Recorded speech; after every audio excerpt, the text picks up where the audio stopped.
বাজ পাখি সম্পর্কে আজকে খুব চমৎকার কিছু তথ্য আপনাদেরকে দিতে চলেছে। সো আজকের ভিডিওটি খুবই স্পেশাল হতে যাচ্ছে। বাজ পাখি ৭০ বছর বাঁচে এবং এই ৭০ বছর বেঁচে থাকার পেছনে তার একটি সিদ্ধান্ত নিতে হয়, খুব বড় সিদ্ধান্ত নিতে হয়। সেটি হচ্ছে ৪০ বছর পার করার পরেই বাজ পাখি নিজেকে বাঁচানোর জন্য নতুন করে কিছু কিছু তাকে সিদ্ধান্ত নিতে হয়। ওই সময় তার শরীরের ৩টি প্রধান অঙ্গ সাধারণত দুর্বল হয়ে পড়ে। তার মধ্যে রয়েছে থাবা, যেটিকে আমরা পায়ের নখ লম্বা ও নরম হয়ে যায়। শিকার করা প্রায় অসম্ভব হয়ে পড়ে এই সময়ে। ঠোঁটটা সামনের দিকে মুড়ে যায়, ফলে খাবার খুঁটিয়ে বা ছিঁড়ে খাওয়া প্রায় অসম্ভব হয়ে পড়ে বাজ পাখির জন্য। আর ডানা ভারী হয়ে যায় এবং বুকের কাছে আটকে যাওয়ায় ওড়ার ক্ষমতাও সীমিত হয়ে পড়ে।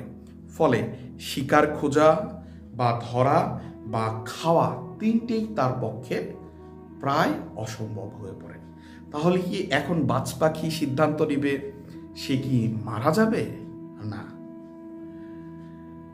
তখন এই বাজ পাখির কাছে একটি সিদ্ধান্ত, খুব জটিল সিদ্ধান্ত নিতে হয়। সেটি হচ্ছে,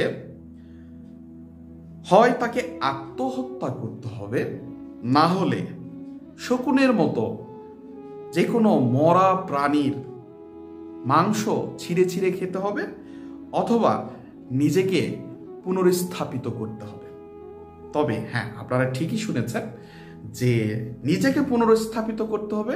বাজ পাখি কিন্তু এই সিদ্ধান্তে অটল থাকে।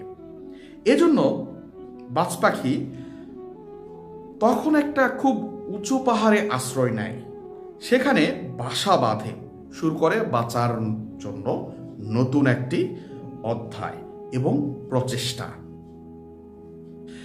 এজন্য প্রথমে সে তার ঠোঁট পাথরে মেরে মেরে ভেঙে ফেলে। এর থেকে কঠিন যন্ত্রণা আর কিচ্ছুটি নেই। একইভাবে নখগুলো ভেঙে ফেলে আর অপেক্ষা করে নতুন নখ ও ঠোঁট গজানোর। নখ ও ঠোঁট গজালে ডানার সব পালক নিজে নিজেই ছিঁড়ে ফেলে। কষ্ট সহ্য করে অপেক্ষা করতে থাকে নতুন পালক গজানোর দিন পর্যন্ত। ঠিক ১৫০ দিন। ঠিক ১৫০ দিনের যন্ত্রণা ও প্রতীক্ষার পর সে সব নতুন করে পায়। আবার সেই লম্বা উড়ান আর ক্ষিপ্রতা। এরপর সে আরো ৩০ বছর সেই আগের মতোই বেঁচে থাকতে পারে। ঠিক আমাদেরকেও সিদ্ধান্ত নিতে হবে আমাদের জীবনকে সাজানোর জন্য, জীবনকে গোছানোর জন্য আমাদেরকে অবশ্যই নতুন করে পরিকল্পনা নেয়ার কোনো বিকল্প কোনো রাস্তাই নেই। ধন্যবাদ সবাইকে আজকের ভিডিওটি দেখবার জন্য।